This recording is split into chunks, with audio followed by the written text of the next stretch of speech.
The fluorescent lights of the grocery store cast harsh brightness as Claire Matthews stood at the checkout counter. Her 2-year-old daughter, Emma, balanced on her hip. She'd carefully calculated every item in her basket, staying within the $37 she had until next week's paycheck, but the total that appeared on the screen was $41.63. Claire's heart sank. She'd miscalculated somewhere, or maybe prices had gone up since her last shopping trip. She stared at the number, her mind racing through what she could remove. "I'm sorry," she said to the cashier, her cheeks flushing. "Can you take off the milk?" The cashier, a kind older woman, looked sympathetic. "Of course, honey." Claire's eyes stung with tears she refused to let fall. Emma needed milk, but the formula was essential. The bread was necessary. The bananas were the only fruit Claire could afford. Everything in her cart mattered. She set Emma down carefully and began digging through her purse for the loose change she knew was scattered at the bottom. Pennies, nickels, dimes. Maybe she had enough to make up the difference. The people behind her in line shifted impatiently. Claire's hands shook as she counted coins on the counter. $1, $2. She was still $2 short even without the milk. "I'm so sorry," Claire said to the cashier, tears finally escaping. "Can you also take off the bananas?" That's when a male voice behind her spoke quietly. "I'll cover it." Claire turned to see a man in his mid-30s, well-dressed in dark jeans and a navy jacket. He held a single basket with a few items, and he was pulling out his credit card. "You don't have to do that," Claire said quickly, mortification washing over her. "I know, but I want to." He handed his card to the cashier. "Ring up her full total plus the milk." "Sir, really, I can't accept, please," the man said, meeting her eyes with unexpected gentleness. "Let me help. We've all been there." The cashier ran his card, while Claire stood frozen, Emma tugging on her hand. The transaction completed, and the man smiled slightly. "Have a good day," he said, then moved to the next register to pay for his own items. Claire wanted to thank him properly, to explain she wasn't a charity case, to somehow preserve her dignity. But he was already gone, walking out of the store before she could form the words. That evening, Claire couldn't stop thinking about the stranger's kindness, or his words, "We've all been there." Something about the way he'd said it suggested he meant it literally.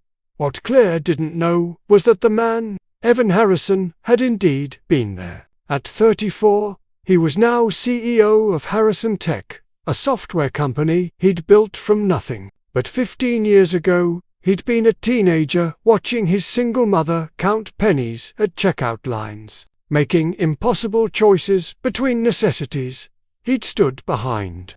Claire at the grocery store because it was on his way home from the office. He'd paid for her groceries because he remembered the shame and fear on his mother's face during those hard years. He'd left quickly because he understood that dignity mattered. And people didn't want pity. Evan thought that would be the end of it. A small kindness to a stranger. A way to honor his mother's memory. Until he saw Claire again. 3 days later, he was at a coffee shop near his office when she walked in, still carrying Emma, wearing what looked like the same clothes as before. She approached the counter, ordered a small coffee, and began counting coins again to pay for it. Evan found himself standing up before he'd consciously decided to, "Excuse me, we met at the grocery store the other day." Claire turned, recognition and embarrassment crossing her face. "Oh, yes, I'm sorry, I never properly thanked you for what you did. That was incredibly kind. You don't need to thank me, but can I buy you that coffee, and maybe lunch? No strings attached, just a conversation." Claire hesitated, clearly weighing pride against need. "Why would you do that?" "Because you look tired. Because your daughter looks like she could use a meal. Because I've been where you are, and I know how isolating it feels." Something in his honesty broke through Claire's defenses. "Okay, thank you." They sat at a corner table, Emma in a high chair coloring on napkins. Evan ordered sandwiches and juice for Emma, who immediately devoured the food with the appetite of a child who didn't always have enough. "How old is she?" Evan asked, just turned to last month. Claire smiled at her daughter. "She's the best thing that ever happened to me, even if the circumstances weren't ideal." Over the next hour, Claire's story emerged in pieces. She'd gotten pregnant young. The father had left immediately. Her family had disowned her for keeping the baby. She was working 2 part-time jobs, while Emma was in subsidized daycare, trying to save for a future that felt impossibly far away. "I have an associate's degree in business," Claire said. "I was going to finish my bachelor's, but then Emma came, and I had to drop out. Someday I'll go back. I just need to save enough first." "What do you do now?" Evan asked. "I stock shelves overnight at a warehouse, and I clean office buildings during the day while Emma's at daycare. It's enough to cover rent and food if I'm careful." Mostly, Evan thought about his company, about the entry-level positions that went unfilled because people wanted more than he could offer in flexibility and benefits. Then he thought about Claire counting pennies and made a decision. "My company is looking for someone to help with data entry and administrative support. It's entry-level, but it's day shift, consistent hours, benefits. Would you be interested?" Claire stared at him. "You're offering me a job. You don't even know me.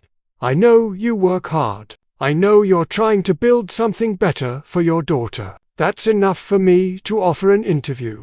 This feels like charity." "It's not. The job is real, and you'd be hired on merit. But I won't lie and say, meeting you didn't make me think of it. Sometimes the right person shows up at exactly the right time." Claire did interview, and she was hired. The position wasn't glamorous, but it paid better than both her part-time jobs combined. With health insurance that covered Emma's well visits and the stability of knowing her. Schedule weeks in advance. Over the next months, Claire proved herself indispensable. She was organized, detail-oriented, and had insights into improving processes that impressed Evan. He promoted her to office coordinator, then to his executive assistant. Somewhere along the way, working lunches turned into longer conversations. Evan found himself stopping by her desk more than necessary, asking about Emma, sharing his own story of growing up poor with a single mother. "Why didn't you tell me you'd been through this?" Claire asked one evening as they worked late, Emma playing quietly in the corner of his office with toys Evan had bought for when kids visit. "Because I wanted you to see it as opportunity, not pity. My story doesn't make yours easier to live through. It makes it less lonely, knowing someone understands." 2 years after meeting at the grocery store, Evan and Claire were dating. Emma adored him, calling him Ivan Dad and climbing into his lap to read stories. 3 years after that, they were married in a small ceremony. Emma was flower girl, proudly announcing to everyone that her dad was the nicest man in the whole world who helped Mummy buy milk. At the reception, Evan gave a toast. 5 years ago, I saw a woman counting pennies at a checkout line, trying to buy milk for her daughter. I remembered my mother doing the same thing when I was young, remembered the shame and fear she carried, so I paid for the groceries. I thought that was the end of it." He looked at Claire, at Emma standing beside her. "But it was the beginning. That woman showed me that success means nothing if you don't use it to help people. She reminded me why I built my company, what it's all for, and she gave me a family I never knew I was missing." Claire added her own words. "Evan didn't just pay for milk that day. He gave me dignity when I felt worthless. He saw someone struggling and offered help without judgment. He taught Emma and me that asking for help isn't weakness, and offering it isn't charity. It's just people being human together. The CEO, who remembered his mother's struggle, had found a family by choosing compassion over indifference. And the single mum counting pennies had discovered that sometimes the right help comes from the least expected place, changing not just one life, but 3. If this story moved you, like, share, and subscribe. Comment about kindness that changed everything.